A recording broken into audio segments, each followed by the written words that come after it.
जगद्भक्षकः लक्ष्मीस्तोयचरङ्गभङ्गचपला विद्युच्चरं जीवितम् तस्मान् मां शरणागतं करुणयातुं रक्ष रक्षाधुना। अज्ञानतिमिरान्धस्य ज्ञानाञ्जनशलाकया चक्षुः उन्मीलितं येन तस्मै श्रीगुरुवे नमः। आकाशात् पतितं तोयं यथा गच्छति सागरं सर्वदेव नमस्कारः सद्गुरुमान् ಪ್ರಾತಸ್ಮರಣೀಯರಾಗಿರುವ 12ನೇ ಶತಮಾನದ ಬಸವಾದಿ ಸರ್ವಶಿಕ್ಷಣರನ್ನ ನನ್ನ ಹೃದಯ ಮಂಡಲದಲ್ಲಿ ಸಂಸ್ಮರಿಸುತ್ತಾ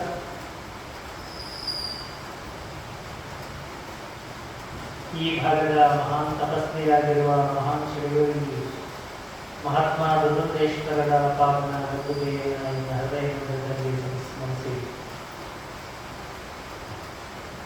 ಜಗದ್ಗುರು ದುರ್ಗೇಶ್ವರ ಸಿದ್ಧ ಸಂಸ್ಥಾನ ಮಹಾಮಠದ ಸಮಸ್ತ ಗುರು ಪರಂಪರೆಗೆ ನಮಸ್ತಕರಾಗಿ ಸಮಾಜದ ಸಂಜೀವಿನಿಯಾಗಿರುವ ಆನಗರ ಗುರುಕುಮಾರ ಮಹಾಶ್ರೀಯವರನ್ನು ನನ್ನ ಹೃದಯ ಮಂದಿರದಲ್ಲಿ ಧ್ಯಾನಿಸುತ್ತಾರೆ. ಸದಾಕಾಲ ನಮ್ಮನ್ನೆಲ್ಲರಿಗೂ ದರ್ಶನಾಶೀರ್ವಾದಗಳನ್ನು ನೀಡುತ್ತಾ ಮಾರ್ಗದರ್ಶನವನ್ನು ಮಾಡ್ತಾ ಇರ್ತಕ್ಕಂಥ ಪರಮ ಪೂಜ್ಯರಾಗಿರುವ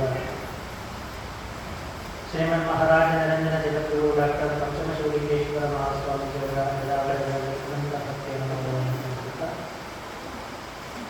ನಮ್ಮನ್ನೆಲ್ಲರಿಗೂ ದರ್ಶನಾಶೀರ್ವಾದಗಳನ್ನು ನೀಡುತ್ತಾ ಸದಾಕಾಲ ನಮಗೆಲ್ಲ ಮಾರ್ಗದರ್ಶನವನ್ನು ನೀಡ್ತಾ ಇರ್ತಕ್ಕಂಥ ಪರಮ ಪೂಜ್ಯರಾಗಿರುವ ಪರಮ ಪೂಜ್ಯ ಲಿಂಗೇಶ್ವರ ಮಹಾಸ್ವಾಮೀಜಿಯವರ ಪಾದಗಳಲ್ಲಿ ಅನಂತ ಭಕ್ತಿಯ ನಮನಗಳನ್ನು ಸಲ್ಲಿಸುತ್ತಾ ಈ ಒಂದು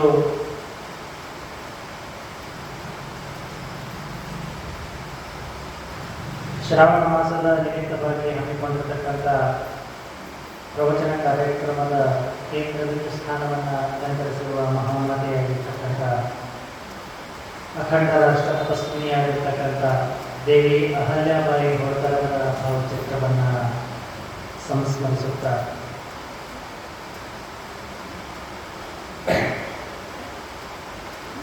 ಇಪ್ಪತ್ನಾಲ್ಕನೇ ದಿನದ ಈ ಪ್ರವಚನ ಕಾರ್ಯಕ್ರಮದ ಸಂಗೀತ ಸುದ್ದಿಯನ್ನು ತಮ್ಮೆಲ್ಲರಿಗೂ ಸಹ ಉನ್ನಡಿಸಿರ್ತಕ್ಕಂಥ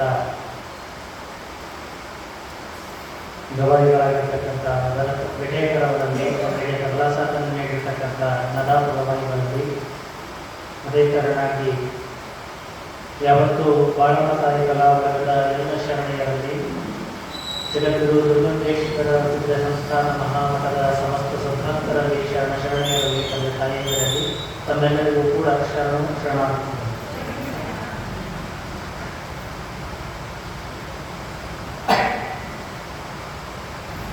ನಾವು ದೇವಿ ಅಹಲ್ಯಾಬಾಯಿಯವರ ಜೀವನ ಚರಿತ್ರೆಯನ್ನು ನೋಡ್ತಾ ಬಂದ ಹಾಗೆ ಅವರ ಜೀವನದ ಧಾರ್ಮಿಕತೆ ಎಲ್ಲಿಂದ ಶುರುವಾಯಿತು,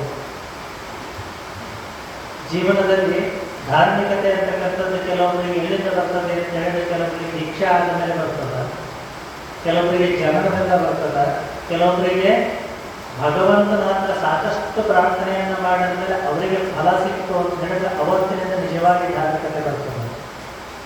ಕೆಲವೊಂದಿಷ್ಟು ಜನಕ್ಕೆ ಭಗವಂತನ ಅರಿವೆಯಿಂದ ಕೊನೆಯವರೆಗೂ ಅವರಿಗೆ ಧಾರ್ಮಿಕತೆ ಅಂತಕ್ಕಂಥದ್ದು ಗೊತ್ತಿರುವುದಿಲ್ಲ. ಒಂದು ಮನೆಯೊಳಗೆ ಹೊಸದಾಗಿ ಸೊಸೆ ಆ ಮನೆಗೆ ಬಂದಿದ್ದು, ಮದುವೆಯಾಗಿ ಆ ಮನೆಗೆ ಬಂದಿದ್ದು, ಆ ಮನೆಯೊಳಗೆ ಆಕೆಯ ಪತಿ ಮತ್ತು ಅವರ ಅತ್ತೆ ಮಾವ ಮನೆಯಾಗಿದ್ದವರೆಲ್ಲ ಹೆಂಗಿದ್ರು ಅಂತ ಹೇಳಿದ್ರೆ ಒಂದು ದಿವಸ ಗುಡಿ ಮುಂದಾರ ಹೋಗೋರಲ್ಲ, ಶಿವನ ನಾಮಸ್ಮರಣೆ ಮಾಡೋರಲ್ಲ, ಈ ಥರ ಇದೆ. ಆದರೆ ಸಂಪ್ರದಾಯಸ್ಥ ಮನೆಯಿಂದ ಬಂದಿರತಕ್ಕಂಥ ಆ ತಾಯಿ ಆ ಸೊಸೆಗೆ ಏನಿತ್ತು ಅಂತ ಹೇಳಿದ್ರೆ ಒಂದಿಷ್ಟು ಅವಾಗ ಜಂಗಮ ದಾಸೋಹವನ್ನು ಮಾಡಬೇಕು, ಒಂದಿಷ್ಟು ಜನಕ್ಕೆ ಕರೆದ ಪ್ರಸಾದವನ್ನು ಕೊಡಬೇಕು, ಒಂದಿಷ್ಟು ಜನನ್ನ ಕಾಳಜಿಯಿಂದ ನೋಡ್ಕೋಬೇಕು, ಶಿವನಿಗೆ ಶಿವಪೂಜೆ ಪ್ರತಿನಿತ್ಯ ಇಲ್ಲಿ ನೆರವೇರಬೇಕು ಅಂತ ಹೇಳಿ ಆ ತಾಯಿ ಕಳಿಸ್ತಾ ಇದ್ರು.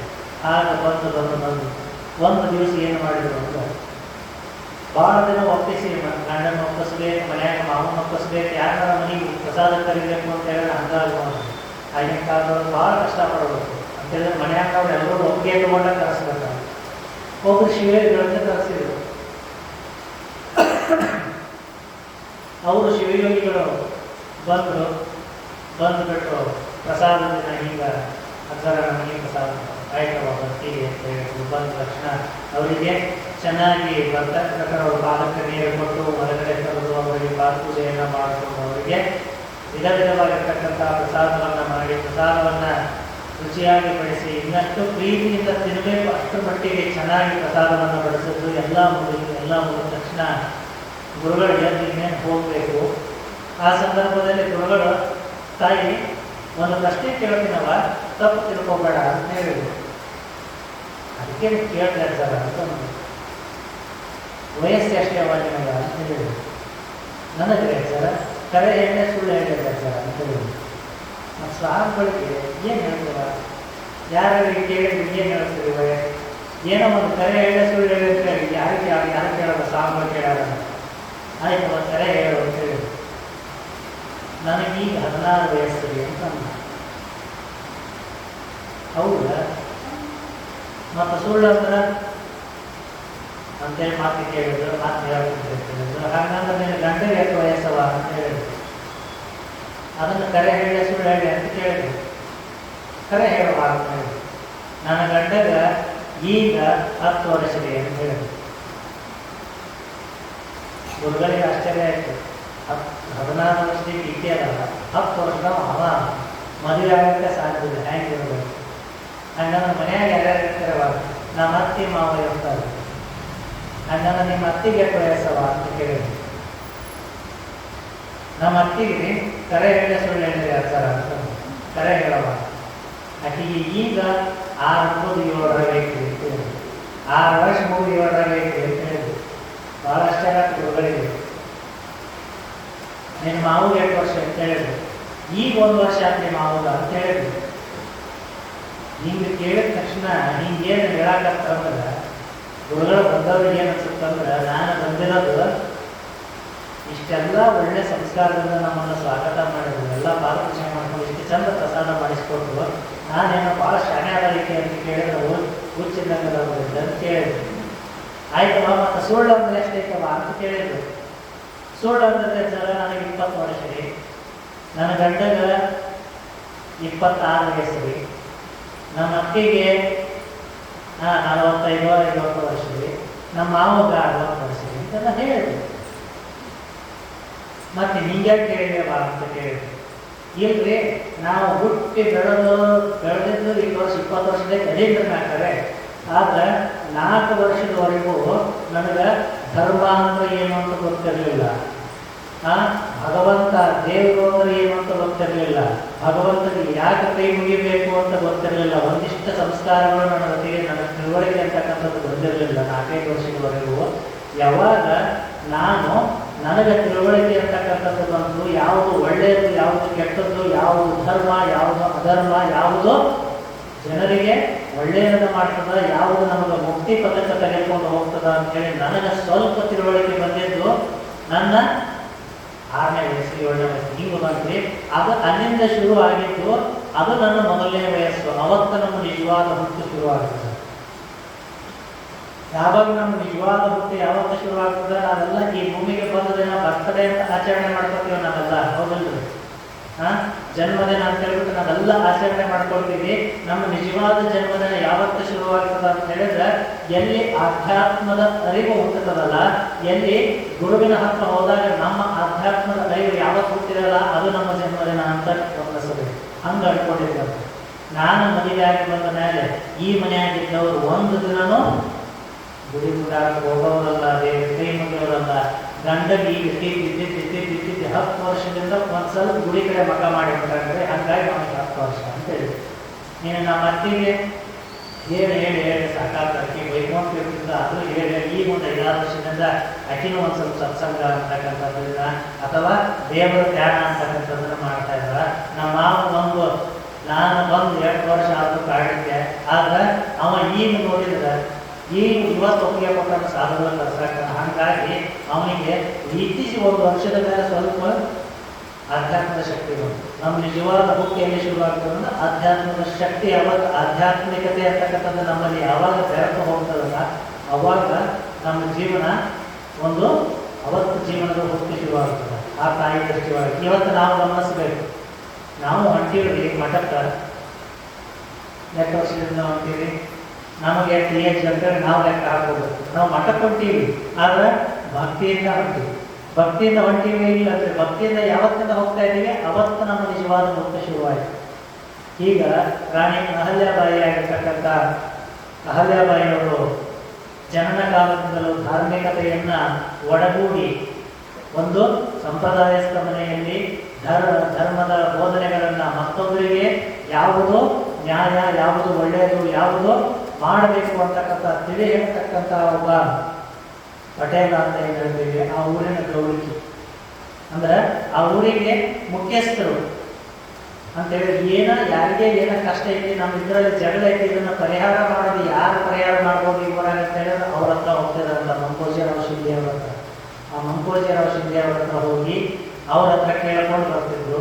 ಹಾಗಾಗಿ ಅಂತ ಒಂದು ಮನೆತನದ ಮಗುವಾಗಿ ಧಾರ್ಮಿಕತೆಯೇ ಜೀವನವಾಗಿ ಜನಿಸಿದ್ದು ಅವಳ ಹುಟ್ಟಿ ಯಾವತ್ತು ಶುರುವಾಯಿತು ಅಂತ ಹೇಳಿದ್ರೆ ಯಾವತ್ತು ಅವಳು ಈ ಭೂಮಿಗೆ ಬಂದಲ್ಲ ಅವತ್ತೇ ಅವಳಲ್ಲಿ ಧಾರ್ಮಿಕತೆ ಬಂದುಬಿಟ್ಟಿತ್ತು. ಅದಾದ ನಂತರ 8ನೇ ವಯಸ್ಸಿನಲ್ಲಿ ಇವಳಲ್ಲಿರ್ತಕ್ಕಂಥ ಕರ್ತೃತ್ವ ಶಕ್ತಿಯನ್ನ ಯಾವ ಒಂದು ನಿರ್ಮಾಣವನ್ನು ನಾವು ಮಾಡಿರ್ತೀವೋ ಅದರ ಸಂರಕ್ಷಣೆಯನ್ನ ಪ್ರಾಣ ಕೊಟ್ಟಾದ್ರೂ ಸರಿ ಅದನ್ನು ನಾವು ಸಂರಕ್ಷಣೆ ಮಾಡಬೇಕು ಅಂತಕ್ಕಂಥ ಮಹತ್ತಾಗಿರ್ತಕ್ಕಂಥ ಉದ್ದೇಶವನ್ನು ಹೊಂದಿರತಕ್ಕಂಥ ದಾಲೆಯನ್ನ ಸೊಸೆಯನ್ನಾಗಿ ಮಲ್ಹಾರವರು ಮಾಡಿಕೊಳ್ತಾರೆ. ಅದಾದ ನಂತರ ಅವರಿಗೆ ಸಕಲ ವಿದ್ಯೆಗಳನ್ನು ಸಹಿತ ದಾರೆ ಹೇಳಿದ್ದಾರೆ ಮಲ್ಹಾರ ಹೋಳ್ಕರವರು. ಅದೇ ತರನಾಗಿ ಅತ್ತೆಯಾಗಿರ್ತಕ್ಕಂಥ ಗೌತಮಾಬಾಯಿ ಹೋಳ್ಕರವರು ಸಹಿತ ಅವರಿಗೆ ಗೊತ್ತಿರ್ತಕ್ಕಂಥ ಎಲ್ಲ ವಿದ್ಯೆಗಳನ್ನ, ಹಣಕಾಸಿನ ಒಂದು ಜವಾಬ್ದಾರಿಗಳನ್ನ ಎಲ್ಲವನ್ನ ಸಹಿತ ಅವರ ಮೇಲೆ ಹಾಕಿ ಅವರಿಗೆ ಯಾವ ರೀತಿ ಜೀವನವನ್ನು ಸಾಗಿಸಬೇಕು ಅಂತ ಹೇಳ್ತಾರ. ಅದರ ಜೊತೆಗೆ ಅವಳು ಅಲ್ಲಿ ಹೋದರೂ ಸಹಿತ ಯಾವತ್ತೂ ಭಗವಂತನ ಆರಾಧನೆಯನ್ನು ಬಿಟ್ಟಿರಲಿಲ್ಲ.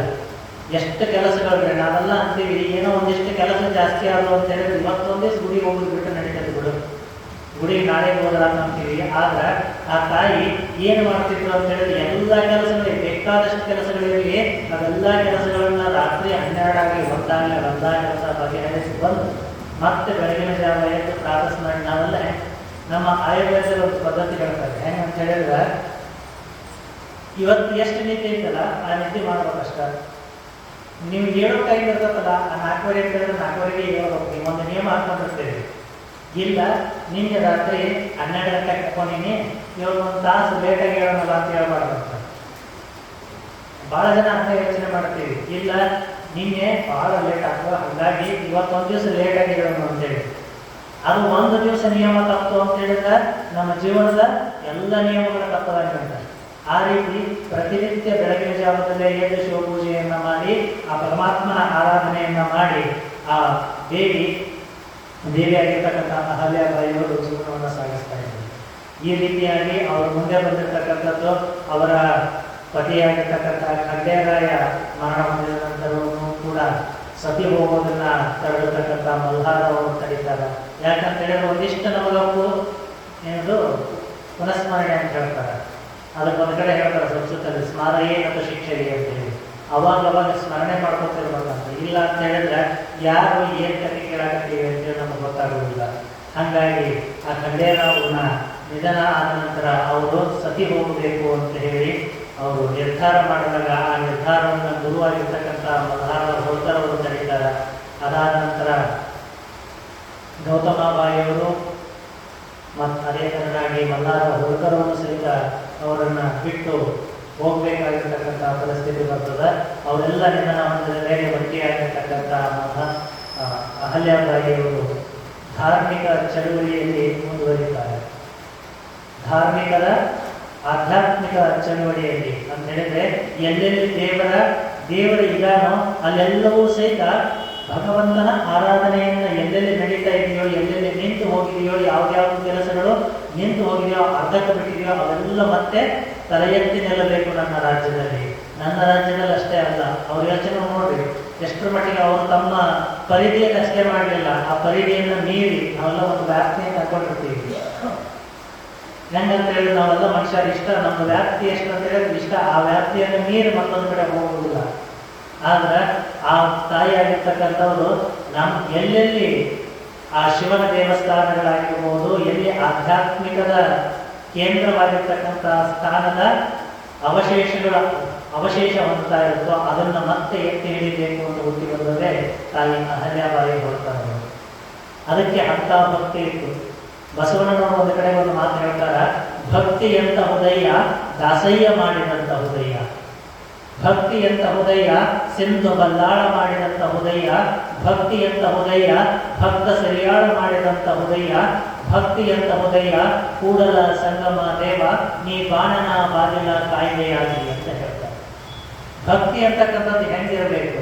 ಅಕಸ್ಮಾತ್ ಬಸವಣ್ಣನವರು ಏನಾದರೂ ತಾಯಿ ಅಹಲ್ಯಾಬಾಯಿ ಹೋಳ್ಕರವರು ಮುಂಚೆ ಏನಾದರೂ ಇದ್ದಿದ್ರೆ, ಬಸವಣ್ಣವ್ರಿಗಿನ ಮುಂಚೆ ಏನಾದರೂ ಇದ್ದಿದ್ರೆ ಭಕ್ತಿ ಹೆಂಗಿರಬೇಕು ಅಂತ ಹೇಳಿದ್ರೆ ತಾಯಿ ಅಹಲ್ಯಾಬಾಯಿ ಹೋಳ್ಕರ್ ಅಂತ ಹೇಳ್ಬಿಟ್ಟು ಸೇರಿಸ್ತಿದ್ರೇನೋ. ಯಾಕಂದ್ರೆ ಅಷ್ಟು ಭಕ್ತಿಯ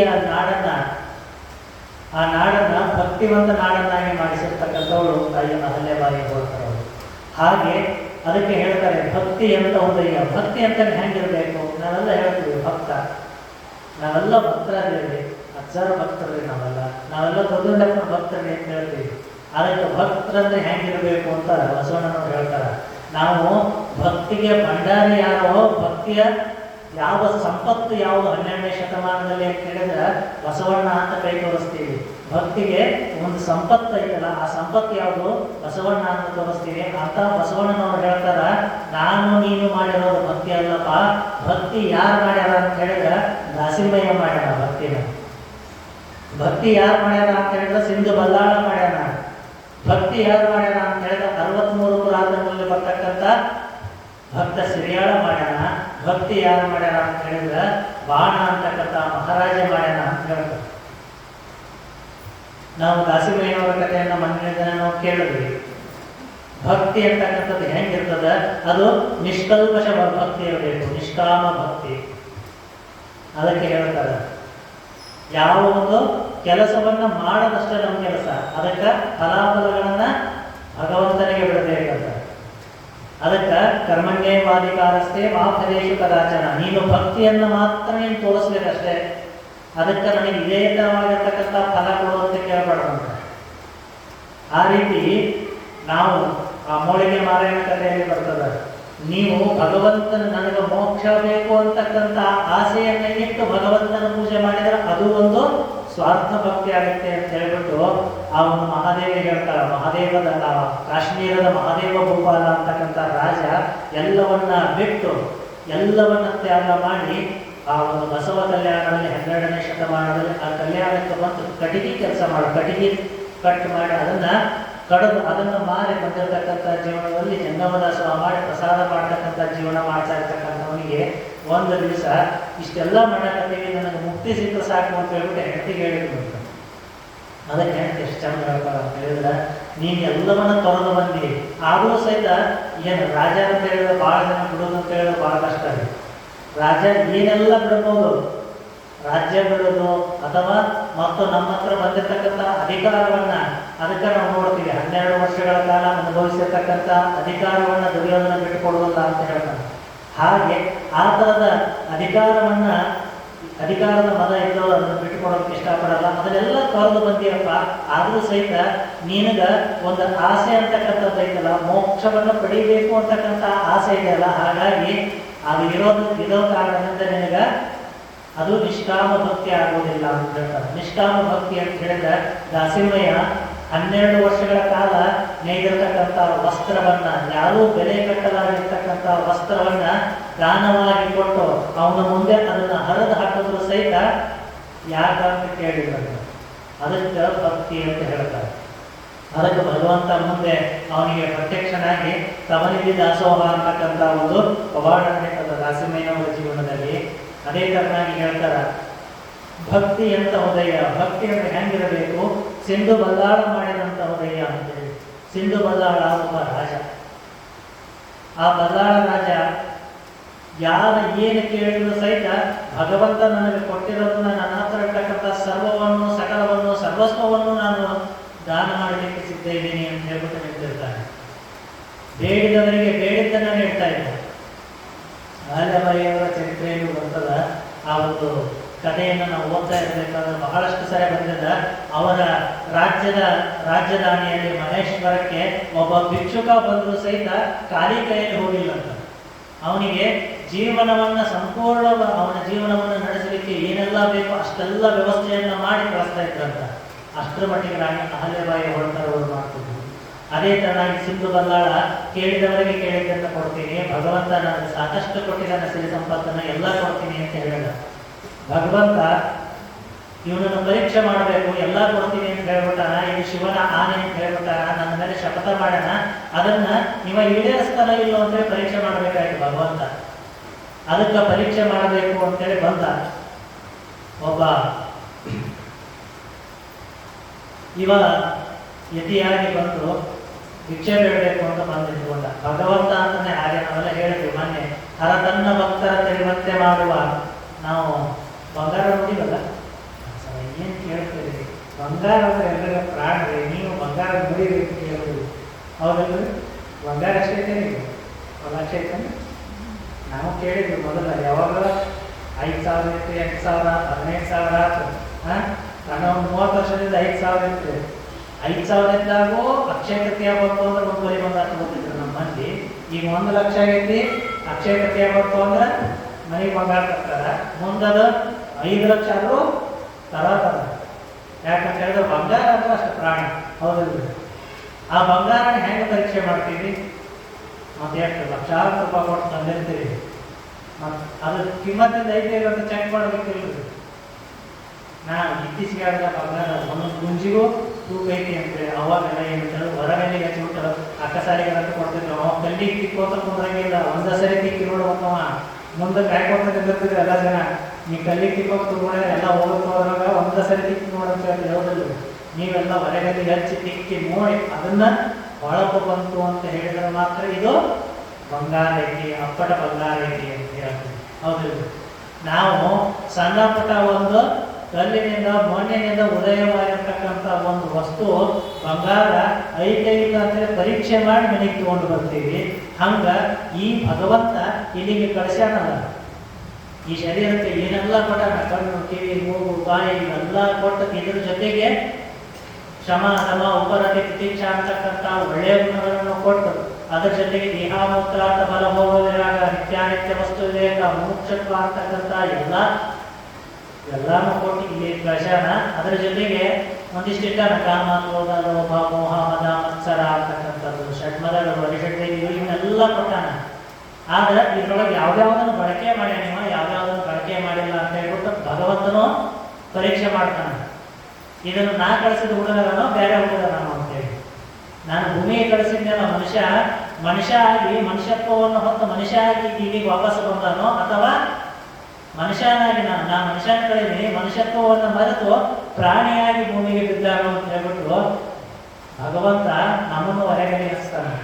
ಆ ಥರ ಪರೀಕ್ಷೆ ಮಾಡಾಕ ಸಿಂಧು ಬಂಗಾಳನ್ನ ಪರೀಕ್ಷೆ ಮಾಡೋದಕ್ಕೆ ಬಂದು ಕೇಳ್ತಾನ ಸಿಂಧು ಬಂಗಾಳನಿಗೆ, ನೀ ಎಲ್ಲ ಕೊಡ್ತೀನಪ್ಪ, ಎಲ್ಲ ಕೊಡ್ತೀವಿ, ನಿನ್ನ ಹತ್ರ ಏನೇನು ಕೊಡೋದಕ್ಕೆ ಸಾಧ್ಯ ಅಂತ ಕೇಳ್ತಾನೆ. ನನ್ನ ಹತ್ರ ಇರ್ತಕ್ಕಂಥ ಸಕಲವು ಸರ್ವಸ್ವವು ಯಾವ ಒಂದು ವಸ್ತು ನನ್ನ ಹತ್ರ ಇರ್ತಕ್ಕಂಥದ್ದು ಬೇಕಾದ ಕೇಳಿದ್ರು ಸಹಿತ ನಾನು ಕೊಡ್ತೀನಿ. ಇದಕ್ಕೆ ಏನು ಗ್ಯಾರಂಟಿ? ಇದು ನಾನು ಪ್ರತಿನಿತ್ಯ ಶಿವನನ್ನು ಪೂಜಿಸ್ತಾ ಇದ್ದೀನಲ್ಲ, ಆ ಶಿವನ ಮೇಲೆ ಆನೆ ಹೇಳ್ತಾನೆ. ಆ ಶಿವನ ಮೇಲೆ ಪ್ರಮಾಣ ಮಾಡಿ ಹೇಳ್ತೀನಿ, ನಿನಗೆಲ್ಲ ಕೊಡ್ತೀನಿ ಅಂತ ಹೇಳ್ತಾನೆ.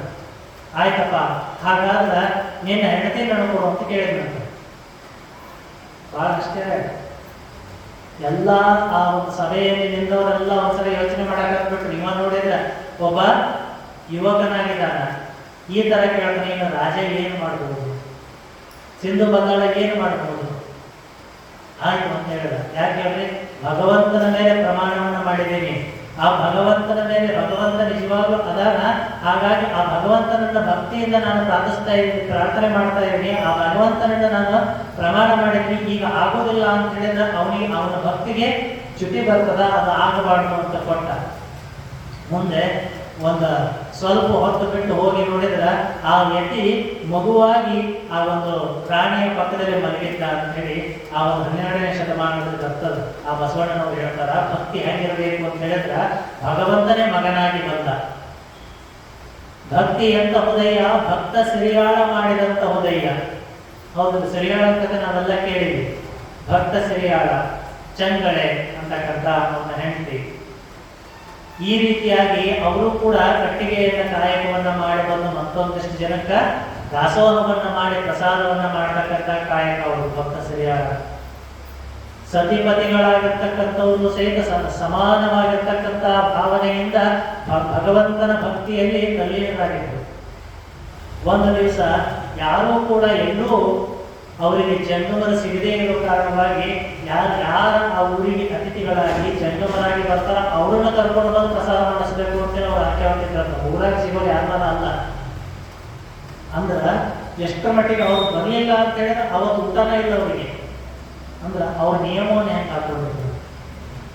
ಆ ನಿಯಮವನ್ನ ಮತ್ತೆ ಪರೀಕ್ಷೆ ಮಾಡಬೇಕು ಅಂತ ಬಂದ ಶ್ರೀಗಂಧದ ಕರಡನ್ನ ಹೆಂಗೆ ನಾವು ಪರೀಕ್ಷೆ ಮಾಡ್ತೀವಿ, ಹೌದಲ್ರಿ? ಗಂಧದ ಕಡೆಗೆ ಹೆಂಗೆ ನೋಡ್ತೀವಿ, ಸ್ಮೆಲ್ ನೋಡಿ ತಂದ್ಬಿಡ್ತೀವಿ. ಈಗೆಲ್ಲ ಏನಂತ ಪರ್ಫ್ಯೂಮ್ ಇದು ಹಾಕಿಬಿಟ್ಟು ಸ್ಮೆಲ್ ಹಾಕ್ತಾರ. ಇತ್ತೀಚೆಗೆ ಯಾವುದೋ ಒಂದು ಕಟ್ಟಿಗೆಗೆ ಒಂದು ಸ್ವಲ್ಪ ಪರ್ಫ್ಯೂಮ್ ಹಾಕಿಬಿಟ್ಟು ಅದಕ್ಕೆ ಸುವಾಸನೆಯನ್ನು ಹಾಕಿಬಿಟ್ಟು ಅದನ್ನು ಮಾರ್ತಾರ. ಅದಕ್ಕೆ ಹಿಂದಿನ ಕಾಲದೊಳಗೆ ಎಲ್ಲರೂ ಕಡಿಗೆ ತುಂಡು ತರಕ್ಕೆ ಹೋಗ್ತಂದ್ರೆ ಅದು ಗಂಧದ ತುಂಡು, ಗಂಧದ ಕಡಿಗೆ ತರಕ್ಕೆ ಹೋದ್ರೆ ಅದನ್ನು ತಿಕ್ಕಿ ನೋಡ್ತಿದ್ರು, ನೀರು ಹಾಕಿ ತಿಕ್ಕಿ. ಅವಾಗ ಇದು ಚಲೋ ಸುಗಂಧ ಬಂತು ಅಂದ್ರೆ ಮಾತ್ರ ಇದು ಚಲೋ ಶ್ರೀಗಂಧ, ಇಲ್ಲ ಅಂತ ಹೇಳಿದ್ರೆ ಗಂಧ ಅಲ್ಲ ಅಂತ ಹೇಳ್ಬಿಟ್ಟು ನಾವೆಲ್ಲ ಇದೇ ತರನಾಗಿ ಭಗವಂತ ಅರೆದು ನೋಡುವ ಚಂದನದಂತೆ ಅವರನ್ನ ಸಣ್ಣಗೆ ಅರದು ನೋಡ್ತಾನೆ. ಇದು ಗಂಧ ಇತ್ತು ಅಥವಾ ಕಳ್ಳಿ ಕಟ್ಟಿಗೆ ಇತ್ತು ಅಂತೇಳಿ, ಇದು ಯಾವುದೋ ಒಂದು ಮರದ ತುಂಡ ಇತ್ತು ಅಥವಾ ಶ್ರೀಗಂಧದ ಇತ್ತು, ಭಗವಂತನಿಂದ ಬಂದಿರತಕ್ಕಂಥ ಶ್ರೀಗಂಧದ ಮರಣ ಇತ್ತು ಅಂತ ಹೇಳ್ಬಿಟ್ಟು ನೋಡ್ತಾನಂತ. ಹಾಗೆ ಬಂದಿರತಕ್ಕಂಥ ಶಿವಯೋಗಿ ಪರೀಕ್ಷೆ ಮಾಡಬೇಕು ಅಂತ ಹೇಳಿ ಒಬ್ಬ ಜಂಗಮ ರೂಪದಲ್ಲಿ ಬಂದು ಕೇಳಿದ್ರು, ಏನೆಲ್ಲ ಕೊಡೋದಕ್ಕೆ ಸಾಧ್ಯ? ನೀವು ನನಗೆ ಪ್ರಸಾದವನ್ನು ಮಾಡಿ ಕೊಡ್ಬೇಕು ಅಂತ ಹೇಳಿದ್ರೆ ನೀವೆಲ್ಲ ಪ್ರಸಾದವನ್ನು ಕೊಡ್ತೀನಿ ಅಂತ ಕರ್ಕೊಂಡು ಬಂದಿರಿ, ಆದ್ರೆ ನನಗೆ ಎಳೆ ನರಮಾಂಸ ಮಾತ್ರ ನನಗೆ ಬೇಕು ಅಂತ ಹೇಳಿದಂತೆ. ಬಂದಿರತಕ್ಕಂಥವ್ರಿಗೆ ಎಳೆ ನರಮಾಂಸ ಎಲ್ಲಿಂದ ತರೋದು? ಶಿವಯೋಗಿಗಳು ಬಂದಾಗ ಅವ್ರ ನಿಯಮವನ್ನು ತಿಳ್ಕೊಂಡು ನಾವು ಇಲ್ಲಿ ತಂದು ಬಿಟ್ಟಿವಿ. ಇನ್ನು ಅವ್ರಿಗೆ ಕೊಡಬೇಕು ಅಂತ ಹೇಳಿ ಮಗನನ್ನ ಕತ್ತರಿಸಿ ಅವನಿಗೆ ಪ್ರಸಾದವನ್ನ ಮಾಡಿಕೊಟ್ರು ಅಂತ ಹೇಳ್ಬಿಟ್ಟು ನಾವು ಚರಿತ್ರೆಯಲ್ಲಿ ನೋಡ್ತೀವಿ. ಅಂತ ಹೇಳಿದ್ರೆ ಭಕ್ತಿ ಹೆಂಗಿರ್ಬೇಕು ಅಂತ ಹೇಳಿದ್ರೆ ಭಗವಂತನಿಗೆ ಪ್ರಮಾಣವನ್ನ ಮಾಡಿದೀವಿ ಅಂತ ಹೇಳಿದ್ರೆ ಆ ಭಕ್ತಿ ಯಾವತ್ತೂ ಕೂಡ ಅಲ್ಲಿಂದ ಚ್ಯುತಿಯನ್ನು ಹೊಂದಬಾರದು. ಅದಕ್ಕೆ ಮುಂದೆ ಹೇಳ್ತಾರೆ ಭಾರಿ ಚಂದ, ಭಕ್ತಿ ಅಂತ ಉದಯ ಕೂಡಲ ಸಂಗಮ ದೇವಯ್ಯ ಕೇಳಯ್ಯ ನೀ ಬಾಣನ ಬಾಗಿಲ ಕಾಯ್ದೆಯ. ಬಾಣಾಸುರ ಅಂತ, ಬಾಣ ಅಂತಕ್ಕಂಥ ಒಂದು ರಾಜ ಇದೆ. ಆ ವ್ಯಕ್ತಿ ಭಗವಂತನನ್ನ ಪೂಜೆ ಮಾಡಲಿಕ್ಕೆ 2 ಕೈ ಸಾಲುವುದಿಲ್ಲ ಅಂತ ಹೇಳಿಬಿಟ್ಟು ತಪಸ್ಸು ಮಾಡಿದಂತ.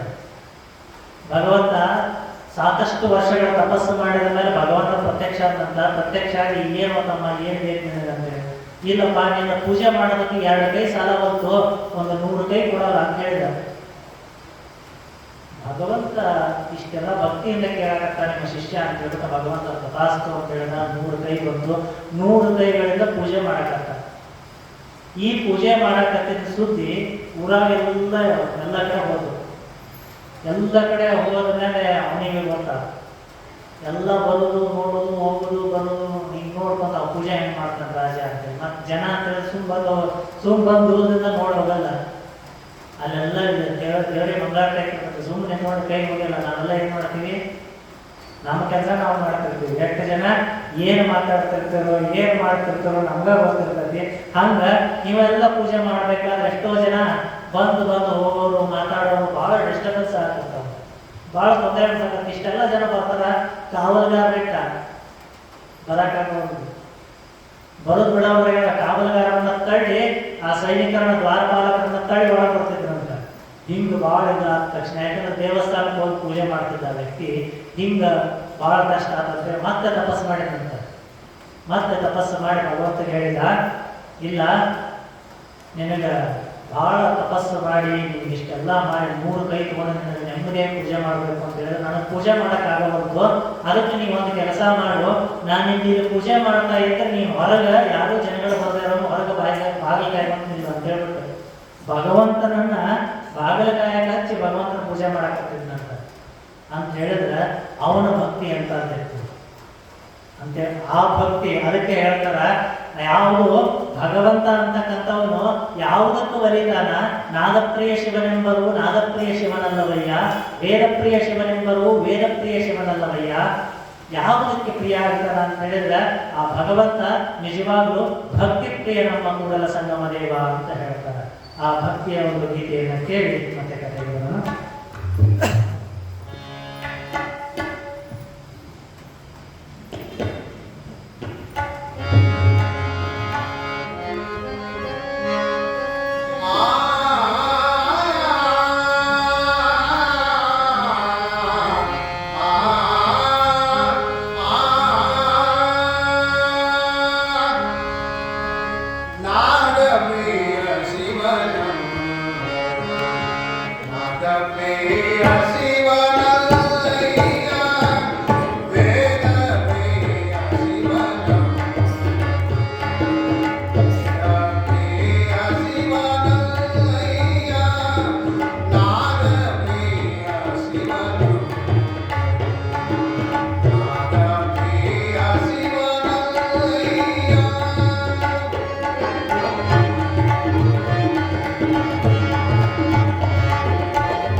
ನಾದಪ್ರಿಯ ಶಿವನೆಂಬರು ನಾದಪ್ರಿಯ ಶಿವನೂ ಅಲ್ಲ, ವೇದಪ್ರಿಯ ಶಿವನೆಂಬರು ವೇದಪ್ರಿಯ ಶಿವನೂ ಅಲ್ಲ.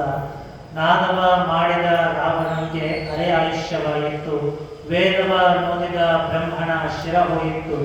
ನಾದಪ್ರಿಯನೂ ಅಲ್ಲ, ವೇದಪ್ರಿಯನೂ ಅಲ್ಲ, ಭಕ್ತಿಪ್ರಿಯ ನಮ್ಮ ಕೂಡಲ ಸಂಗಮ ದೇವ. ನಾವೆಲ್ಲ ಬಹಳಷ್ಟು ಹೇಳ್ತೀವಿ ಭಗವಂತ ಅದಕ್ಕೆ ಪ್ರಿಯ ಇದಕ್ಕೆ ಪ್ರಿಯ ಅಂತ ಹೇಳ್ತೀವಿ. ನಾದ ಬರೀ ನಾದವನ್ನ ಮಾಡ್ತಾ ಇದ್ದಲ್ಲ, ನಾದದ ಜೊತೆಗೆ ಭಕ್ತಿ ಇದ್ದಾಗ ಮಾತ್ರ ಅದು ಭಗವಂತನಿಗೆ ಸಲ್ತದ. ನಾವೆಲ್ಲ ಏನು ಬಹಳಷ್ಟು ಸಂಗೀತವನ್ನ ಹಾಡ್ತಾ ಇದ್ದೀವಿ ಅಂತ ಹೇಳ್ಬಿಟ್ಟು ಬಹಳಷ್ಟು ಕೇಳ್ತಾರೆ, ಬಹಳ ಸಂಗೀತದಲ್ಲಿ ಹಾಡ್ತಾ ಇದ್ದರೆ ರಾಗಬದ್ಧವಾಗಿ ಹಾಡು ಅಂತ ಹೇಳ್ಬಿಟ್ಟು ಮೀರಾ ಇವ್ರಿಗೆ ಹೇಳಿದ್ರೆ ಸಂಗೀತಗಾರರಿಗೆ ಅವ್ರು ಹೇಳಿದ್ರು, ನಾನು ಭಕ್ತಿಯಿಂದ ಹಾಡ್ತಾ ಇದ್ದೀನಿ, ಭಗವಂತನ ಹತ್ರ ಅನುರಾಗಬದ್ಧವಾಗಿ ಹಾಡು ಅಂತ ಹೇಳಿ ನೀನು ಭಗವಂತನ ಹತ್ರ ಇದ್ದಾಗ ಯಾವುದು ಬರಲ್ಲ, ಭಕ್ತಿ ಇರಬೇಕು ಅಂತ ಹೇಳಿದ್ರು. ಯಾವುದೇ ಗಾಯನದಲ್ಲಿ ಭಕ್ತಿಯ ಸಹಿತ ಗಾಯನ ಭಗವಂತನಿಗೆ ಇಷ್ಟವಾಗುತ್ತದೆ. ವೇದಗಳನ್ನು ವೇದ ಮಂತ್ರಗಳನ್ನು ಸಾಕಷ್ಟು ಉದ್ಘೋಷದಿಂದ ಘಂಟಾಘೋಷಗಳಿಂದ ನೀವೆಲ್ಲ ಅಭಿಷೇಕ ಮಾಡ್ತೀರೋ, ಹೋಮ ಹವನ ಎಲ್ಲ ಮಾಡಿಸ್ತೀರಿ, ಅಲ್ಲಿ ಭಕ್ತಿ ಇಲ್ಲ ಅಂತ ಹೇಳಿದ್ರೆ ಅದು ಭಗವಂತನಿಗೆ ಸಲ್ಲೋದಿಲ್ಲ. ಅದಕ್ಕೆ ಭಕ್ತಿಯಿಂದ ಮಾಡಿರ್ತಕ್ಕಂಥದ್ದು ಮಾತ್ರ. ಅದಕ್ಕೆ ಬಸವಣ್ಣವರು ಹೇಳಿದ್ರು, ಭಕ್ತಿ ಪ್ರಿಯ ನಮ್ಮ ಕೂಡಲ ಸಂಗಮ ದೇವ, ಭಕ್ತಿಗೆ ಬರೀತಕ್ಕಂಥವ್ರು. ನೀವು ಸಾಕಷ್ಟು ನಾವೆಲ್ಲ ಏನಿಲ್ಲ ಅಷ್ಟೆಲ್ಲ ಹೂವು ಹಣ್ಣುಗಳನ್ನ ತಂದು ನಾವೆಲ್ಲ ಭಗವಂತನಿಗೆ ಇಷ್ಟೆಲ್ಲ ಗೋಪುರ ಶಿಖರ ಎಲ್ಲವನ್ನ ಕಟ್ಟಿದ್ದೀವಿ, ಎಲ್ಲ ಕೊಟ್ಟಿದ್ದೀವಿ. ಭಗವಂತನ ದರ್ಶನಕ್ಕೆ ನಾವು ನಿಜವಾಗಿ ಪಾತ್ರರಾಗಿರ್ತಕ್ಕಂಥವ್ರು ನನ್ನಷ್ಟು ಭಕ್ತಿಯನ್ನ ಭಗವಂತನಿಗೆ ಯಾರೂ ಸಲ್ಲಿಸೋಕೆ ಸಾಧ್ಯ ಇಲ್ಲ ಅಂತ ನಾವೆಲ್ಲ ವಿಚಾರ ಮಾಡ್ತೀವಿ. ಇಡೀ ಊರಿಗೆ ದೊಡ್ಡ ಗುಡಿ ಕಟ್ಟಿ ನಾನು ದೊಡ್ಡ ಭಕ್ತ ಊರಿಗೆ ಅಂತ ಹೇಳಿದ್ರೆ ಅದನ್ನ ಭಗವಂತ ಇಷ್ಟಪಡೋದಿಲ್ಲ ಅಂತ. ಯಾರು ಭಕ್ತಿಯಿಂದ ಒಂದು ದಿನೋಪತ್ರೆಯನ್ನ ಏರಿಸಿದ್ರು ಸಹಿತ ಅದನ್ನ ಭಗವಂತ ಇಷ್ಟಪಡ್ತಾನೆ. ಭಕ್ತಿ ಅಂತ ಅದನ್ನ ಹೇಳ್ತಾರೆ, ಆಸ್ತಿಕ್ಯ ಬುದ್ಧಿ ಅಂತ ಹೇಳ್ತಾರೆ. ಭಕ್ತಿ ಅಂತ ಹೇಳಿದ್ರೆ ಒಂದು ವಿಶೇಷವಾಗಿರತಕ್ಕಂಥ ನಿಷ್ಕಲ್ಮಶ ಭಕ್ತಿ ಅಂತ ಹೇಳಿದ್ರೆ ಆಸ್ತಿಕ್ಯ ಬುದ್ಧಿ. ಆ ಬುದ್ಧಿ ಯಾವತ್ತೂ ಎಲ್ಲ ಕಡೆಯಿಂದ ಎಲ್ಲರಿಗೂ ಬರೋದಿಲ್ಲ. ಶ್ರದ್ಧಾ ಅಂತಕ್ಕಂಥದ್ದು ಸುಮ್ಮನೆ ಎಲ್ಲರಿಗೂ ಬರೋದಿಲ್ಲ. ಎಲ್ಲರಿಗೂ ಶ್ರದ್ಧೆ ಇರೋ ಥರ ಇರ್ತಾರೆ, ಆದ್ರೆ ಶ್ರದ್ಧೆ ಇರೋದಿಲ್ಲ. ಬಹಳಷ್ಟು ಜನ ಭಕ್ತಿ ಇರೋ ಥರ ಇರ್ತಾರ, ಆದ್ರೆ ನಿಜವಾದ ಭಕ್ತರಾಗೋದಿಲ್ಲ. ಅದಕ್ಕೆ ಭಕ್ತರು ಹೆಂಗಿರಬೇಕು ಅಂತ ಹೇಳಿದ್ರೆ ಭಗವಂತನೇ ಬಂದು ಅವರಿಗೆ ಸಕಲ ಇಷ್ಟಾರ್ಥಗಳನ್ನು ಕೊಡಬೇಕು. ಭಗವಂತನೇ ಬಂದು ಅವರು ಹೇಳಿದ ಕೆಲಸ ಅಂತ ಭಕ್ತಿ ಇರಬೇಕು ಅಂತ ಹೇಳ್ತಾರೆ. ಆ ಥರದ ಭಕ್ತಿಯಲ್ಲಿ ಸೂರ್ಯವಂಶೀಯ ರಾಜನಾಗಿರ್ತಕ್ಕಂಥವನು ಮಾಂಧಾತ ಅಂತಕ್ಕಂಥವನು ಎಂಥ ಒಂದು ಭಕ್ತಿಯನ್ನ ಮಾಡಿದ ಅಂತ ಹೇಳಿದ್ರೆ ಆ ಮಾಂಧಾತ ಪರ್ವತದಲ್ಲಿ ಕುಳಿತು ಭಗವಂತನ ಆರಾಧನೆಯನ್ನ ಮಾಡಿ ಧರೆಯ ಜನರಿಗೆಲ್ಲರಿಗೂ ಒಳ್ಳೆಯದಾಗಲಿ, ಇಲ್ಲಿಗೆ ಬಂದವರಿಗೆ ಮೋಕ್ಷ ಸಿದ್ಧಿ ಆಗಲಿ ಅಂತ ಹೇಳಿ ಆ ಒಂದು ವಿಂಧ್ಯ ಪರ್ವತದ ಶ್ರೇಣಿಯಲ್ಲಿ ಕುಳಿತು ಸಾಕಷ್ಟು ತಪಸ್ಸನ್ನು ಮಾಡಿದರ ಫಲವಾಗಿ ಆ ಮಾಂಧಾತ ಪರ್ವತದಲ್ಲಿ ಓಂಕಾರೇಶ್ವರ ನೆಲೆಸಿದ ಅಂತ. ನಾವು ಜ್ಯೋತಿರ್ಲಿಂಗವನ್ನು ನೋಡ್ತಾ ಬಂದಿದ್ದೀವಿ. ಇವತ್ತೆಷ್ಟೇ ಜ್ಯೋತಿರ್ಲಿಂಗ ರೀ? 4ನೇ ಜ್ಯೋತಿರ್ಲಿಂಗ. ಅದನ್ನ ಓಂಕಾರೇಶ್ವರ ಅಂತ ಹೇಳ್ತಾರೆ. ಕಾವೇರಿಕಾ ನರ್ಮದಯೋ ಪವಿತ್ರೇನ್ ಸಮಾಗಮೇ ಸಜ್ಜನ ಕಾರಣಾಯ ಸದೈವ ಮಾಂಧಾತ ಪುರೇ ವಸಂತಂ ಓಂಕಾರಮೀಶಂ ಶಿವಮೇಕ ನೀಡೇ. ಆ ಒಂದು ಓಂಕಾರ ಪರ್ವತ, ಮಾಂಧಾತ ತಪಸ್ ಮಾಡಿರ್ತಕ್ಕಂಥ ಓಂಕಾರ ಪರ್ವತ ಯಾವ ತರ ಇದೆ ಅಂದ್ರೆ ಆ ಪರ್ವತನೇ ನೋಡೋದಕ್ಕೆ ಓಂಕಾರದ ಆಕಾರದಲ್ಲಿ ಐತಿರ್ತದೆ. ಓಂಕಾರ ಹೆಂಗೆ ನೋಡ್ತೀವಲ್ಲ ನಾವು, ಓಂಕಾರದ ಆಕಾರದಲ್ಲಿ ಆ ಪರ್ವತ ಐತಿ. ಅಲ್ಲಿ ಓಂಕಾರೇಶ್ವರ ನೆಲೆಸಿದ್ದಾನೆ, ಅಥವಾ ಓಂಕಾರದಲ್ಲಿ ಇನ್ನೊಂದು ಅಮಲೇಶ್ವರ ಅಂತಾನು ಕೂಡ ಹೇಳ್ತಾರೆ. ಆ ಅಮಲೇಶ್ವರ ಅಲ್ಲಿ ನೆಲೆಸಿದ್ದಾನೆ ಅಂತ ಹೇಳ್ತಾರೆ. ಆ ಒಂದು ಸಿಂಧು ನದಿ, ಆ ಒಂದು ಸಿಂಧು ವಿಂಧ್ಯ ಪರ್ವತದ ಶಿಖರದಲ್ಲಿ, ಆ ಶಿಖರಗಳಲ್ಲಿ ಒಂದು ಪರ್ವತ ಓಂಕಾರ ಪರ್ವತ. ಅಲ್ಲಿ ಕೂಡ ನರ್ಮದಾ ನದಿಯ ಬಗ್ಗೆ ನಾವು ಸಾಕಷ್ಟು ಕೇಳಿದ್ದೀವಿ. ಆ ನರ್ಮದಾ ನದಿಯ ಪಾವಿತ್ರ್ಯತೆಯನ್ನು ಕೂಡ ನಾವು ಅರ್ತಿದ್ದೀವಿ. ಆ ನರ್ಮದಾ ನದಿ ಇಲ್ಲಿ ಈ ಒಂದು ಪರ್ವತವನ್ನ ದ್ವೀಪವನ್ನಾಗಿ ಪರಿವರ್ತನೆ ಮಾಡ್ತದೆ. ಆ ನರ್ಮದಾ ನದಿ ಒಂದು ದಂಡೆಗೆ, ಈ ಓಂಕಾರದ ದಂಡೆಗೆ, ಓಂಕಾರ ಪರ್ವತದ ಹತ್ರ ಬಂದಾಗ 2 ಕವಲಾಗಿ ಬೇರೆ ಆಗ್ತದೆ. ಅಲ್ಲಿ ಒಂದು ನದಿಗೆ ನರ್ಮದಾ ಅಂತ ಹೇಳ್ತಾರ, ಇನ್ನೊಂದು ನದಿಗೆ ಕಾವೇರಿ ಅಂತ ಹೇಳ್ತಾರ. ಇವೆರಡು ಆ ಪರ್ವತವನ್ನ ಮುಗಿತಾ ಇದ್ದಂಗೆ ಮತ್ತೆ ಸೇರಿ ನರ್ಮದೆಯಾಗಿ ಹರಿದು ಹೋಗ್ತದಂತ. ಅದಕ್ಕೆ ಇದನ್ನ ಓಂಕಾರ ದ್ವೀಪ ಅಂತ ಕೂಡ ಹೇಳ್ತಾರೆ. ಅಥವಾ ಮಾಂಧಾತ ತಪಸ್ಸು ಮಾಡಿದ, ಮಾಂಧಾತ ಭಕ್ತಿಯಿಂದ ತಪಸ್ಸನ್ನ ಮಾಡಿದ, ಜನರ ಹಿತಕ್ಕಾಗಿ ತಪಸ್ಸನ್ನ ಮಾಡಿದ ಅಂತ ಹೇಳಿ ಇದಕ್ಕೆ ಓಂಕಾರ ಮಾಂಧಾತ ಅಂತಾನು ಕೂಡ ಹೇಳ್ತಾರ. ಓಂಕಾರೇಶ್ವರ ಅಂತಾನು ಕೂಡ ಹೇಳ್ತಾರ. ಇದು ಸುಮಾರು ಸಿಮಾಡ್ ಜಿಲ್ಲೆಯ ಮೊರಟಕ ಗ್ರಾಮದ ಹತ್ತಿರದಲ್ಲಿ ಬರ್ತಕ್ಕಂಥ ಕಾವೇರಿ ಮತ್ತು ನರ್ಮದಾ ನದಿಯ ದ್ವೀಪದ ಸಂಗಮದಲ್ಲಿ ಇರ್ತಕ್ಕಂಥದ್ದು ಈ ಒಂದು ಪರ್ವತ ಓಂಕಾರೇಶ್ವರ ಪರ್ವತ. ಇಲ್ಲಿ ಮಾಂಧಾತ ಅಂತಕ್ಕಂಥ ಒಂದು ತಪಸ್ಸನ್ನು ಮಾಡಿದ್ದ. ಆದರೆ ಇಲ್ಲಿ 2 ಶಿವಲಿಂಗಗಳಿದೆ, 2 ಕೂಡ ಜ್ಯೋತಿರ್ಲಿಂಗ ಅಂತ ಹೇಳ್ತಾರೆ. ಮೊದಲು ಓಂಕಾರೇಶ್ವರ, ಆಮೇಲೆ ಅಮಲೇಶ್ವರ ಅಂತ ಹೇಳಿ. ಯಾರು ಬಂದವರೆಲ್ಲ ಹೋಗಿ ಓಂಕಾರೇಶ್ವರನ ದರ್ಶನವನ್ನು ಮಾಡಿಕೊಂಡು ಬಂದು ಮತ್ತೆ ಅಮಲೇಶ್ವರನ ದರ್ಶನವನ್ನು ಮಾಡಿ ವಾಪಸ್ ಬರಬೇಕು ಓಂಕಾರ ಪರ್ವತಕ್ಕೆ. ಆ ರೀತಿ ನಿಯಮ. ಆ ಓಂಕಾರೇಶ್ವರ ನೋಡಲಿಕ್ಕೆ ಸುಮಾರು ಬೌದ್ಧ ವಿಹಾರದಂತೆ ಇದೆ. ಅಂದ್ರೆ ವಿಶೇಷವಾಗಿರ್ತಕ್ಕಂಥ ಶೈಲಿಯಲ್ಲಿ ಆ ಒಂದು ಪರ್ವತವನ್ನು ಕಟ್ಟಿದ ಆ ಒಂದು ಪರ್ವತದಲ್ಲಿರ್ತಕ್ಕಂಥ ಆ ಓಂಕಾರೇಶ್ವರ ಗುಡಿಯನ್ನು ಕಟ್ಟಲಾಗಿದೆ.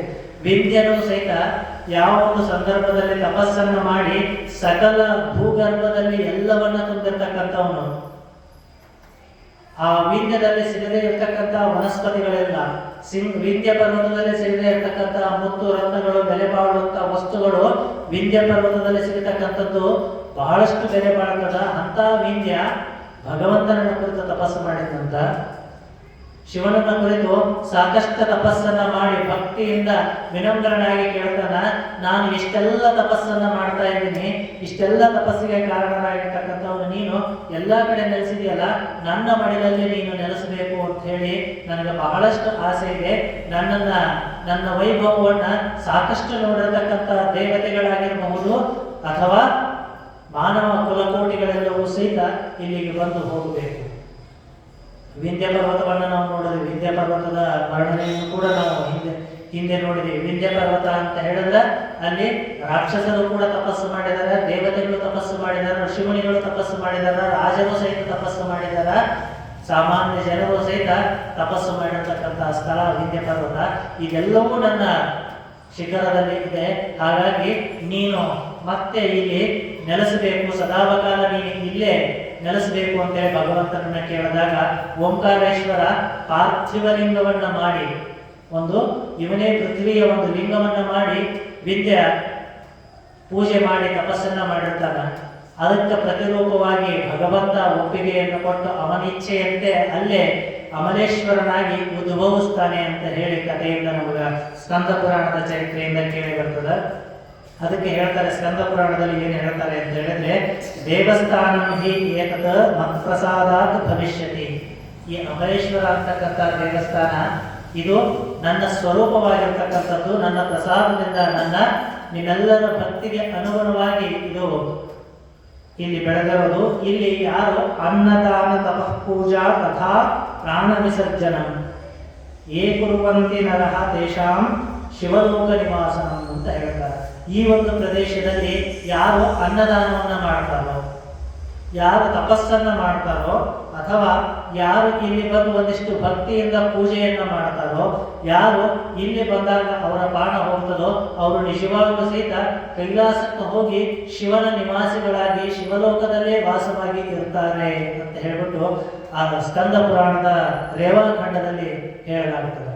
ಅಂತ ಹೇಳಿದ್ರೆ ಅಷ್ಟು ಮಹತ್ವವನ್ನು ಉಳ್ಳಂತ ಈ ಒಂದು ಶಿವನ ದೇವಸ್ಥಾನ ಓಂಕಾರೇಶ್ವರ. ಈ ಓಂಕಾರೇಶ್ವರದ ಸುತ್ತದಲ್ಲೇ ಸಾಕಷ್ಟು ದೇವಸ್ಥಾನಗಳು ಸಹಿತ ಅಹಲ್ಯಾಬಾಯಿ ತಾಯಿಯವರೇ ಅಲ್ಲಿ ಕಟ್ಟಿಸಿದ್ದಾರೆ. ಎಷ್ಟೋ ದೇವಸ್ಥಾನಗಳನ್ನ ಅವರ ಅತ್ತೆಯಾಗಿರ್ತಕ್ಕಂಥ ಗೌತಮಾಬಾಯಿಯವರು ಸಹಿತ ಸ್ವರ್ಣಗೌರಿ ಮತ್ತು ಸೋಮನಾಥ ಮಂದಿರ ಅಂತಕ್ಕಂಥ 2 ಮಂದಿರಗಳನ್ನ ಆ ಒಂದು ಓಂಕಾರೇಶ್ವರದಲ್ಲಿ ಕಟ್ಟಿಸಬೇಕು ಅಂತ ಬಹಳಷ್ಟು ಪ್ರಯತ್ನ ಪಟ್ಟರು. ಅದು ಅರ್ಧದಲ್ಲಿ ನಿಂತು ಹೋಗಿತ್ತು. ಆ ಕಾರ್ಯವನ್ನ ಮತ್ತೆ ದೇವಿ ಅಹಲ್ಯಾಬಾಯಿ ಅವರು ಸಂಪೂರ್ಣವಾಗಿ ಆ ದೇವಸ್ಥಾನಗಳನ್ನ ಸಂಪೂರ್ಣವಾಗಿ ಇನ್ನೂ ವಿಜೃಂಭಣೆಯಿಂದ ಉತ್ತಮ ಶಿಲೆಗಳಿಂದ ಕಟ್ಟಿದ್ರು ಅಂತ ಹೇಳಿ ಆ ಒಂದು ಇತಿಹಾಸದಲ್ಲಿ ನಮಗೆ ತಿಳಿದು ಬರುತ್ತೆ. ಅದರ ಜೊತೆಗೆ ಓಂಕಾರೇಶ್ವರನ ಮಂದಿರವನ್ನು ಸಹಿತ ನೂತನವಾಗಿ ಓಂಕಾರೇಶ್ವರ ಮಂದಿರವನ್ನು ಕಟ್ಟಿಸಿಕೊಟ್ಟರು ರಾಣಿ ಅಹಲ್ಯಾಬಾಯಿ ಅವರು. ಅದರ ಜೊತೆಗೆ ಓಂಕಾರೇಶ್ವರದಲ್ಲಿ ಇನ್ನೊಂದು ವಿಶೇಷ ಆಗಿದೆ. ಏನು ಅಂತ ಹೇಳಿದ್ರೆ, ಎಲ್ಲ ಶಿಖರದ ಕೆಳಗೆ ಗೋಪುರ ನೋಡೋದು, ಎಲ್ಲ ದೇವಸ್ಥಾನ ನೋಡ್ತೀವಲ್ಲ, ಗೋಪುರ ನೋಡ್ತೀವಿ. ಗೋಪುರದ ಕೆಳಗಡೆನೆ ಆ ಒಂದು ದೇವಸ್ಥಾನದ ಮೂಲ ಕೇಂದ್ರ ಬಿಂದು ಆಗಿರ್ತಕ್ಕಂಥವನು. ಅಥವಾ ನಾವೀಗ ತಿರುಪತಿಗೆ ಹೋದ್ರೆ ವೆಂಕಟೇಶ್ವರ ಎಲ್ಲದನಂದ್ರೆ ಗೋಪುರದ ತಳಗ ಕಟ್ಟಡಬೇಕಾದ, ದಾರಿಯಲ್ಲಿ ಮೈಸೂರು ಹೋಗಿ ಚಾಮುಂಡೇಶ್ವರಿ ಗೋಪುರದ ತಳಗದಾಳ. ಹೀಗೆ ಎಲ್ಲ ಆ ಶಿಖರದ ಮಧ್ಯಭಾಗದಲ್ಲಿ ಕೇಂದ್ರದಿಂದ ಸ್ಥಾನದಲ್ಲಿ ಇದ್ರೆ ಓಂಕಾರೇಶ್ವರ ವಿಭಿನ್ನವಾಗಿರ್ತಕ್ಕಂಥದ್ದು. ಹೇಗೆ ಅಂತ ಹೇಳಿದ್ರೆ, ಅದರ ಪಕ್ಕದಲ್ಲಿ ಗೋಪುರದ ಮಧ್ಯಭಾಗದಲ್ಲಿ ಇಲ್ಲ, ಸ್ವಲ್ಪ ಪಕ್ಕದಲ್ಲಿ ಓಂಕಾರೇಶ್ವರ ಇರುತ್ತೆ. ಆ ಒಂದು ಮಧ್ಯಭಾಗದಲ್ಲಿ ಯಾವುದೂ ಇಲ್ಲದೆ ಇರೋದನ್ನ ರಾಣಿ ಅಹಲ್ಯಾಬಾಯಿ ಹೋಳ್ಕರವರು ಸೇರಿಸಿದ್ರು. ಮತ್ತೆ ಆ ಪ್ರಧಾನ ಒಂದು ಮೂರ್ತಿಯನ್ನ, ಮೂಲ ಮೂರ್ತಿಯನ್ನ ಮುಚ್ಚಿಟ್ರು ಅಂತ. ಯಾಕಂತ ಹೇಳಿದ್ರೆ ಮತ್ತೆ ಬರ್ತಕ್ಕಂಥವರು ಆಕ್ರಮಣಕಾರಿಗಳು ಈ ಒಂದು ಪರ್ವತವನ್ನು ಸಹಿತ ಬಿಟ್ಟಿಲ್ಲ, ಓಂಕಾರ ಪರ್ವತದ ಮೇಲೂ ಆಕ್ರಮಣವನ್ನ ಮಾಡಿ ಸಾಕಷ್ಟು ಆಕ್ರಮಣಕ್ಕೆ ಒಳಗಾಗಿ ಎಲ್ಲ ದೇವಸ್ಥಾನಗಳನ್ನು ನಶಿಸಿ ಹೋಗ್ತಾ ಇದೆ. ಈ ರೀತಿ ಆಗಬಾರದು ಅಂತ ಹೇಳಿ ಆ ದೇವಸ್ಥಾನವನ್ನ ಅಲ್ಲೇ ಆ ಮೂಲ ವಿಗ್ರಹವನ್ನ, ಮೂಲ ಶಿವಲಿಂಗವನ್ನ ಮುಚ್ಚಿಟ್ಟು ಮತ್ತೊಂದು ಶಿವಲಿಂಗವನ್ನು ಸ್ಥಾಪನೆ ಮಾಡಿದ್ರು ಅಂತ ಹೇಳಿ ಚರಿತ್ರೆಯಿಂದ ನಮಗೆ ತಿಳಿದು ಬರ್ತದೆ. ಅದರ ಜೊತೆಗೆ ಇಲ್ಲಿ ಪಾಮರರು, ಚೌಹಾಣರು ಅಂತಕ್ಕಂಥವರು ಸಹಿತ ಸಾಕಷ್ಟು ಅನ್ನಛತ್ರಗಳನ್ನ ಮಾಡಿದ್ರು. ಆದರೆ ರಾಣಿ ಅಹಲ್ಯಾಬಾಯಿಯವರು ಇಲ್ಲಿ ಓಂಕಾರೇಶ್ವರನ ಮಂದಿರವನ್ನು ಕಟ್ಟೋದ್ರ ಮುಖಾಂತರ ಸ್ವರ್ಣಗೌರಿ ಮತ್ತು ಸೋಮನಾಥ ಅಂತಕ್ಕಂಥ ಎರಡು ಭವ್ಯವಾಗಿರ್ತಕ್ಕಂಥ ದೇಗುಲಗಳನ್ನ ಅಲ್ಲಿ ಅವರ ಅತ್ತೆಯವರು ಅರ್ಧಕ್ಕೆ ನಿಲ್ಲಿಸಿ, ಅವರ ಅತ್ತೆಯವರಿಗೆ ಕೈಯಿಂದ ಆಗದೆ ಇರ್ತಕ್ಕಂಥ ಅರ್ಧಕ್ಕೆ ನಿಂತು ಹೋಗತಕ್ಕಂಥ ಕಾರ್ಯವನ್ನು ಸಂಪೂರ್ಣ ಮಾಡೋದು ಅಂತ ಹೇಳಿ ಚರಿತ್ರೆಯನ್ನು ಕೇಳಿ ಬರ್ತದೆ. ಮತ್ತೆ ನಾವು ಆಗಲೇ ಹೇಳಿದ್ವಿ, ಈ ಒಂದು ಓಂಕಾರ ಪರ್ವತಕ್ಕೆ ಹೋಗ್ಬೇಕು ಅಂತ ಹೇಳಿದ್ರೆ ಎರಡೂ ಕಡೆ ನದಿ ಐತಿ ಅಂತ ಹೇಳಿದ್ವಿ. ಈ ಕಡೆಯಿಂದ ಬರ್ಬೇಕಾದ್ರೂ ನದಿ ದಾಟ್ಕೊಂಡ ಬರಬೇಕು, ಆ ಕಡೆಯಿಂದ ಬರ್ಬೇಕಾದ್ರೂ ನದಿ ದಾಟ್ಕೊಂಡ ಬರಬೇಕು. ಆಗಿನ ಕಾಲದಲ್ಲಿ ನದಿಯಿಂದ ಒಂದು ನದಿ ದಾಟಬೇಕು ಅಂತ ಹೇಳಿದ್ರೆ ಬಹಳಷ್ಟು ಕಷ್ಟ. ಎಷ್ಟೋ ಜನ ಅವರನ್ನ, ಈಗ ರಾಣಿ ಮಹಾರಾಣಿಯರೆಲ್ಲ ಬಂದು ಅಂತ ಹೇಳಿದ್ರೆ ಅವ್ರನ್ನ ಒಂದು ಸಣ್ಣ ತೆಪ್ಪ ತಂದು ಅವ್ರನ್ನ ಕರ್ಕೊಂಡು ಹೋಗ್ತಿದ್ರು. ಸಾಮಾನ್ಯ ಜನ ಹೋಗ್ಬೇಕು ಅಂತ ಹೇಳಿದ್ರೆ ಬಹಳ ಕಷ್ಟ ಇತ್ತು. ಯಾಕಂದ್ರೆ ರಾಜ ಮಹಾರಾಜ ಹೋಗ್ಬೇಕಿತ್ತು, ರೊಕ್ಕದವರು ಶ್ರೀಮಂತರು ಹೋಗ್ಬೇಕು ಅಂತ ಹೇಳಿದ್ರೆ ಎಷ್ಟೋ ರೊಕ್ಕ ಕೊಟ್ಟು ಹೋಗ್ತಿದ್ರು. ಆದ್ರೆ ಬಡವರು ಹೋಗ್ಬೇಕು ಅಂತ ಹೇಳಿದ್ರೆ ಬಹಳ ಕಷ್ಟ ಇತ್ತು. ಆ ದೇವಸ್ಥಾನಕ್ಕೆ ಎಲ್ಲ ಹೋಗಿ, ಎಲ್ಲರೂ ಸಹಿತ ಹೋಗಿ ಆ ಒಂದು ಓಂಕಾರೇಶ್ವರನ ದರ್ಶನವನ್ನ ಪಡೆದು ಬರಲಿ ಅಂತ ಹೇಳಿ ಅಲ್ಲಿ ಒಂದು ಹೋಗ್ಲಿಕ್ಕೆ ಬರ್ಲಿಕ್ಕೆ ದೋಣಿ ವ್ಯವಸ್ಥೆಯನ್ನ ಸಹಿತ ಅಲ್ಲಿ ಮಾಡಿಕೊಟ್ಟಿದ್ರಂತ. ಮತ್ತೆ ದೋಣಿಯಿಂದ ಆ ಕಡೆ ಈ ಕಡೆ ಬಂದವರು, ಓಂಕಾರೇಶ್ವರ ಪರ್ವತಕ್ಕೆ ಬಂದವರು ವಾಪಸ್ ಹೋಗ್ಬೇಕಾದ್ರೆ ದೋಣಿ ತಟಕ್ಕೆ ಬಂದಾಗ ದೋಣಿಗಳು ಇನ್ನೂ ಬಂದಿರಲಿಲ್ಲ ಅಂತ ಹೇಳಿದ್ರೆ ಅವರಿಗೆ ವಿಶ್ರಾಂತಿ ಮಾಡೋದಕ್ಕೆ ಒಂದು ಜಾಗ ಬೇಕಲ್ಲ ಅಂತ ಹೇಳಿ ಅಷ್ಟು ಅದ್ಭುತವಾಗಿ ವಿಚಾರ ಮಾಡಿ ಅಲ್ಲೊಂದು ಹೂತೋಟವನ್ನ, ಅಂದ್ರೆ ಒಂದು ಗಾರ್ಡನ್ ಅನ್ನು ಮಾಡಿ ಬಂದವರು ಕುಳ್ಕೊಳ್ಳೋದಕ್ಕೆ ನಾವೆಲ್ಲ ಕಲ್ಲು ಬೆಂಚ್ ಅಂತ ಹೇಳ್ತೀವಲ್ಲ, ಆ ರೀತಿ ಮರದಿಂದ ಮಾಡಿರ್ತಕ್ಕಂಥ ವಿಶಿಷ್ಟಾಕೃತಿಗಳನ್ನ ಕೂರೋದಕ್ಕೆ, ಅಲ್ಲಲ್ಲಿ ಕೂರೋದಕ್ಕೆ, ನೆರಳುಗಳಿಗೆ ಕೂರೋ ಅವಕಾಶವನ್ನ ಮಾಡಿಕೊಟ್ಟಿದ್ರು ರಾಣಿ ಅಹಲ್ಯಾಬಾಯಿ ಅವರು. ಅಂತಹ ಮಹಾನ್ ಭಕ್ತೆ, ಶಿವಭಕ್ತೆಯಾಗಿ ಓಂಕಾರೇಶ್ವರನ ಒಂದು ಭಕ್ತಿಗೆ ಇಲ್ಲಿ ಪಾತ್ರರಾಗಿದ್ದರು ಅಂತ ಹೇಳಿ ಇವತ್ತಿನ ಚರಿತ್ರೆಯಿಂದ ನಾವು ಓಂಕಾರೇಶ್ವರನ ಚರಿತ್ರೆಯನ್ನು ತಿಳಿದು ಬರ್ತದ ಅಂತ ಹೇಳ್ತಾ ನನ್ನೊಂದೆರಡು ಮಾತುಗಳನ್ನ ಪೂಜ್ಯರ ಭಾಗದಲ್ಲಿ ಹೇಳ್ತಾ ಇದ್ದೀನಿ. ಇದೊಂದು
ಜಗತ್ತು